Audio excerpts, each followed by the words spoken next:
कोलकाता के किद्दरपुर क्षेत्र में 23 नवंबर 2025 को भारत रत्न मौलाना अबुल कलाम आज़ाद की जयंती के अवसर पर एक अत्यंत गरिमामय एवं प्रेरणादायक सेमिनार का आयोजन किया गया।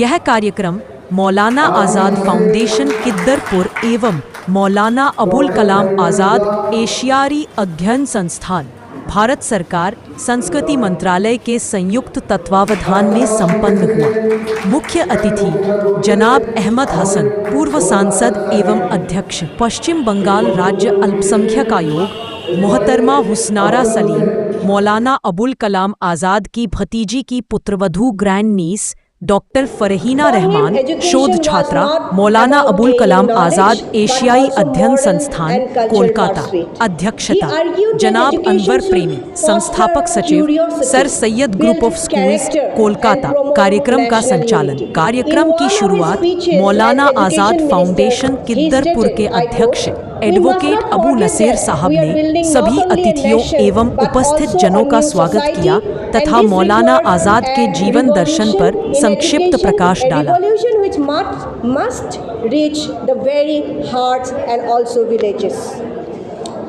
This focus inclusiveness, specifically expanding education to rural areas. Ladies and gentlemen, आज हम एक ऐसी शख्सियत के बारे में सुनने जा रहे हैं, लेकिन हम बहुत कम वक्त लेंगे क्योंकि मेरे दोस्त अहमद अली इमरान साहब जल्दी में हैं।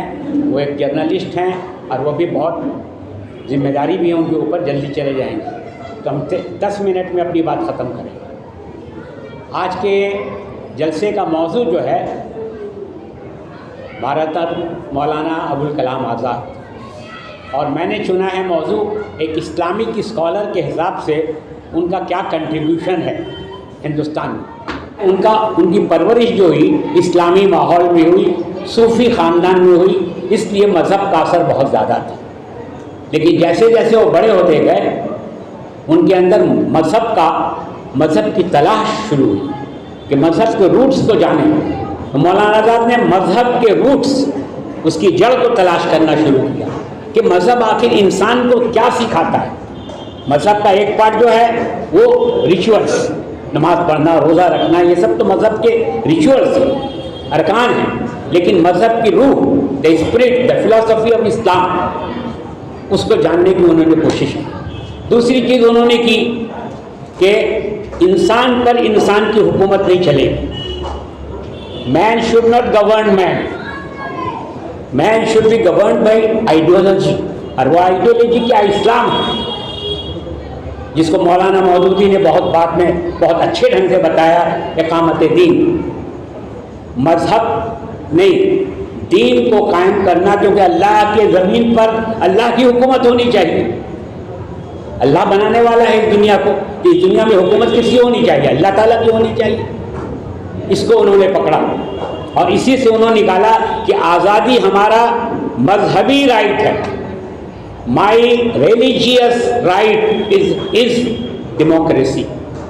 इससे उन्होंने डेमोक्रेसी निकाला कि इस्लाम एक ऐसा मजहब है जो इंसान को इंसान पर हुकूमत करने से हटाता है। আমরা ছড়ি যদি এটা করতে পারি তাহলে মৌলানা আজাদকে রিয়েল শ্রদ্ধাগুলো, রিয়েল আমার ট্রিবিউট আমরা পে করি। আদারওয়াইজ কোনো ফায়দা নেই। আমাদের চোখের সামনে যে কনস্টিটিউশন ছিল, যার অন্যতম রচয়িতা ছিলেন আমাদের আবুল কালাম আজাদ সাহেব, সে নষ্ট হয়ে যাচ্ছে। যদি ফ্যাসিস্টরা আর 10 বছর ক্ষমতায় থাকে তাহলে দেখবেন আমাদের কনস্টিটিউশন আর একবারও থাকবে না, থাকবেই। তাই আমি আপনাদেরকে বলবো, আজকের দিনে মৌলানা আবুল কালাম আজাদ খুবই রিলেভেন্ট, যে তাকে নিয়ে আমরা চর্চা করব, তার আইডিয়ালকে আমরা তুলে ধরব। তিনি কত বড় ইসলামিক স্কলার ছিলেন সে কথা আমার এমপি সাহেব বলেছিলেন, কিন্তু খুব বেশি বলেননি। তার যে সমস্ত বই রয়েছে সেগুলো অনেক ভাষায় অনুদিত হয়েছে, আমাদের বাংলাতেও হয়েছে। কিন্তু আফসোস যে বাংলাতে যেগুলো হয়েছে আমাদের ওয়েস্ট বেঙ্গলে কম হয়েছে, বাংলাদেশে বেশি হয়েছে। আমি মৌলানা আবুল কালাম আজাদের উম্মুল কোরআন, যেটা সূরা ফাতিহার তাফসীর লিখেছিলেন, যার কথা আপনি বলছিলেন, সেটা বাংলায় পড়েছি, সেটা পড়েছি বাংলাদেশ থেকে তর্জমা হয়েছে।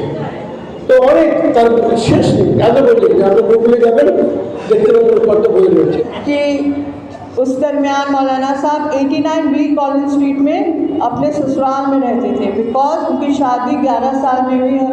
आई एम सॉरी, हाँ 11, और मेरी दादी 9 साल की थी, और उनकी बड़ी बहन की भी शादी उसी दरमियान हुई, और वो लोग 89B कॉलेज स्ट्रीट में।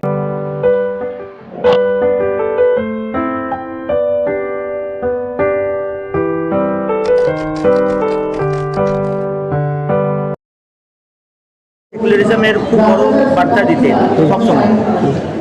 তখনকার ভারত আর এখনকার ভারতে কি डिफरेंसेस देखते हैं? आप लोग जर्नलिस्ट हैं, आप लोग खुद ही इसको देख पा रहे हैं कि हम लोग का आंखों के सामने, বাংলায় বলে উর্দু में, আমাদের চোখের সামনে আমাদের যে সেকুলার ইন্ডিয়া, এই মহৎ হিন্দু মুসলিম মিলে, দলিত শিখ সবকে মিলে যে ইন্ডিয়া, তা নষ্ট হয়ে যাচ্ছে, ফ্যাসিজম বেড়ে যাচ্ছে, আর ফ্যাসিজম না হলে আলটিমেটলি দেশ ধ্বংস হয়ে যায়। তো মৌলানা আবুল কালামের জন্য স্বপ্নকে আমাদের রক্ষা করতে হবে। He dreamed of a secular India, he dreamed of a enlightened India, educated India. ওরা তো হারিয়ে ফেলতে বসেছি, এখন মুসলিম নামগুলো মুছে দেওয়া হচ্ছে। আমরা দেখতে পাচ্ছি স্টেশনের নাম, ইউনিভার্সিটির নাম, কারিকুলাম যে আমাদের বইতে আমরা পড়ি, হিস্ট্রি সব মুছে দেওয়া হচ্ছে। This India Maulana Abul Kalam Azad dean dream of, তিনি যে ইন্ডিয়া চেয়েছিলেন সেটা নষ্ট হয়ে যাচ্ছে। আমাদের এখন চেষ্টা করতে হবে ওই ইন্ডিয়াকে वापस নিতে, যেটা গান্ধীজি, মৌলানা আজাদ এরা চেয়েছিলেন। কেমন? তো এটাই আমার মেসেজ যে মৌলানা আজাদকে নিয়ে আরও চর্চা হোক। इस तरीके से जाहिलपन है इनमें। अगर अभी थोड़ा देर पहले आपने कहा कि उनके तरफ जो तवज्जो देना चाहिए गवर्नमेंट को, वो भी नहीं दे पा रही। ना, नहीं दे। चैनल के माध्यम से आप क्या कहेंगे गवर्नमेंट? देखिए, गवर्नमेंट को मौलाना को सिर्फ 11 और 22 फरवरी तक मत महदूद रखिए। मौलाना का एजुकेशन सिस्टम आज जो फॉलो कर रहे हैं, बड़े मुझे ये लगता है बड़ी प्राउड फीलिंग आती है कि एक ऐसे स्टॉलवर एजुकेशन सिस्टम में हम लोग फॉलो कर रहे हैं जो थोड़ा बहुत इम्प्लीमेंटेशन अभी कुछ चेंजेस हुआ है, मगर जो मेन फाउंडेशन है वो तो मौलाना ने लगा रखी है।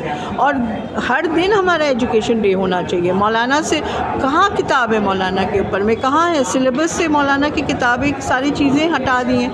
तो हमको ये चीज़ डिफरेंट स्कूल्स में उनके बारे में बताना चाहिए, बात करना चाहिए, और उसको किस तरीके से मौलाना की आइडियोलॉजीज़ हैं उनके बारे में सारा जिक्र करना चाहिए। और ये हम हर कोई जो NGOs हैं, जो इंस्टीट्यूशंस हैं, जो ऑर्गेनाइजेशंस हैं, उनको बोल सकते हैं कि आप लोग थोड़ा सा इस पे हेल्प करें। साथ साथ ये भी कहा कि उनका जो म्यूजियम है बहुत खस्ता हालात में है, उसके डेवलपमेंट के लिए क्या? देखिए, म्यूज़ियम ये सेंट्रल मिनिस्ट्री के अंडर आता है, मिनिस्ट्री कल्चर के अंडर आता है।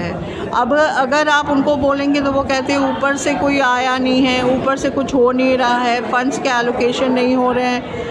आप हर चीज़ कर रहे हैं, हर चीज़ कायम हो रहा है, मौलाना के म्यूज़ियम पे क्यों नहीं तवज्जो दिया जा रहा है? लोग क्यों नहीं इस पे बात कर रहे हैं? आप जाके देखें म्यूज़ियम का क्या हाल है, पूरा खस्ता हालत है, टूटा फूटा है। मुझे तो ये लगता है ये बहुत बड़ी गलती की है मैंने इस चीज़ों को देखकर। अगर हम ये खुद अपनी चीज़ों को हिफाजत में अपना एक म्यूज़ियम कायम करते तो वो शायद ठीक रहता। मान लीजिए अगर गवर्नमेंट नहीं करता है तो क्या एक आम लोगों का, हम लोग का फर्ज बनता है कि बनता है, जाहिर सी बात। कलेक्शन करके उनकी म्यूजियम, देखिए अभी ये मिनिस्ट्री के अंडर में है तो इसके अपने रूल्स एंड रेगुलेशंस और नॉर्म्स हैं। अगर हम चाहते हैं तो हम साइमल्टेनियसली एक अलग म्यूज़ियम करेंगे इंशाल्लाह। अल्लाह ने वो हिम्मत दी है कि हम म्यूज़ियम खड़ा कर सकते हैं स्टेट गवर्नमेंट में। मौलाना की तो आधी ज़िंदगी कलकत्ता में गुजरी है, तो क्यों नहीं किया जाए? यहाँ के लोगों को, यहाँ के गवर्नमेंट पे इनिशिएट लेना चाहिए। इनफैक्ट उनको इस पर इंटरफेयर भी करना चाहिए, देखना भी चाहिए कि मौलाना का म्यूज़ियम क्या हाल में है। ममता दी को भी मेरा रिक्वेस्ट है कि वो मौलाना पे इसको थोड़ा सा तवज्जो दें। ठीक है, एजुकेशन मिनिस्टर। और सबसे बड़ी बात, हिंदू मुस्लिम यूनिटी सेक्युलरिज्म को जमकर प्रमोट किया करते थे। आज के मौजूदा हालात में क्या लगता है उनकी जो आइडियोलॉजी थी उन्हें बचाना मुमकिन हो पाएगा?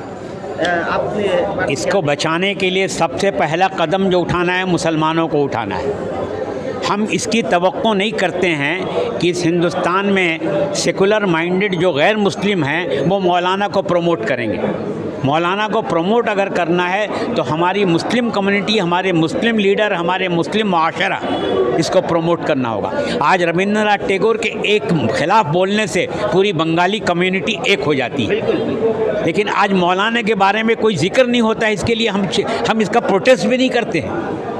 तो हम ही मौलाना को नहीं समझे हैं तो सारे हिंदुस्तान क्यों समझने जाए।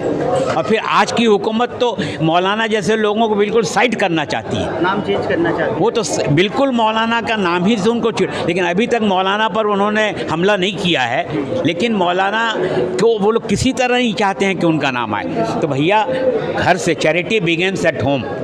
हमारा यही कहना है कि आप लोग, मीडिया वाले लोग, हम मुसलमान जो सोशल वर्क वगैरह करते हैं, हम लोग मौलाना आज़ाद के ख़ास जो कंट्रीब्यूशंस हैं इस इंडियन कम्युनिटी को डेवलपमेंट करने के लिए, खाली मुसलमानों की डेवलपमेंट के लिए मौलाना ने कभी नहीं सोचा।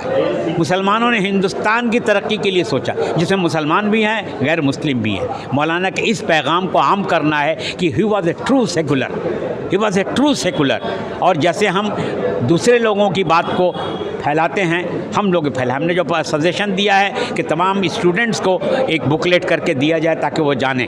हमारे हर क्लब में ये पैगाम जाना चाहिए कि साल में तुम 50 जलसा करते हो, अपने जलसे में किसी तरह मौलाना के नाम में एक प्राइज़ किसी को दे दो। अपने जलसे में मौलाना के नाम पे कम से कम कुछ कोई एक्टिविटी कर लो। इस तरह मौलाना को मुसलमानों को बढ़ चढ़कर हिस्सा लेना होगा। सबसे पहले मुसलमानों को बढ़ चढ़ के, क्योंकि आज के बदलते हुए माहौल में आप उम्मीद ही मत कीजिए कि सेंट्रल गवर्नमेंट या हमारी सेकुलर पार्टियाँ याद करने से नहीं होगा। नहीं, साल भर करना पड़ेगा। और ये कब जब उनको जानेंगे, हम उनको जानेंगे ही नहीं तो उनको याद क्यों करेंगे। लेकिन एक सवाल ये है कि मौलाना होते हुए भी मौलाना नहीं थे। हाँ, बिल्कुल। अभी के दौर पर अगर खास करके अगर मौलाना का जिक्र किया जाए तो वो मुसलमान सेकुलर होने के बावजूद भी कभी भी हिंदुस्तान को एक मजहबी मुल्क के हिसाब से नहीं देखा। उन्होंने कभी भी नहीं देखा कि हिंदुस्तान एक इस्लामिक मुल्क हो, और हर वक्त उन्होंने हिंदुस्तान की भलाई के बारे में ही सोचा। लेकिन आज की जो मौलाना है, अगर आप थोड़ा से भी उसमें अगर कोई बदलाव करना चाहेंगे तो वो तो बिगड़ जाते हैं। तो फिर मौलाना को हमारे मौलाना साहब कैसे एक्सेप्ट करेंगे? आपका सवाल बहुत अच्छा है, लेकिन हमें करना ये है कि जहाँ से पॉसिबिलिटीज़ है उसको डेवलप करना शुरू करें। हम नेगेटिविटी के तरफ अगर जाएंगे कि जो मौलाना लोग हैं या जो उलमाए कराम हैं ये इसको खिलाफ बोलेंगे, उसको छोड़ दीजिए। आप जो मौलाना कम्युनिटी नहीं है, जो स्कूलों में कॉलेजेस में पढ़ते हैं, जो मोहल्ला में एक क्लब ऑर्गेनाइजेशन चलाते हैं, लेट मौलाना भी इंट्रोड्यूस फ्रॉम देयर मंच। उनके स्टेज से उनका इंट्रोडक्शन होना चाहिए। जब आप देखिएगा कि जब मौलाना की बातों को और उनके इस्लामी तालीमात के मौजू को लेकर हिंदुस्तान के सेकुलरिज्म को फैलाने के लिए बात आएगी, तो जो लोग खिलाफ हैं ना, जब ये तूफ़ान जाएगा तो खिलाफ लोग भी आहिस्ता आहिस्ता इसको समझने पर मजबूर हो जाएंगे या चुप हो जाएंगे। इसलिए घबराने की बात नहीं। Let us start with A humble beginning. एक मामूली काम करके एक बुकलेट अगर स्कूल के सारे बच्चों को दे दिया जाए, 10 पेज का, 12 पेज का, छोटा सा, तो आप देखिएगा कम से कम उसमें से 5 बच्चा तो उसको पढ़ेगा और पढ़ के अपने घर में बोलेगा।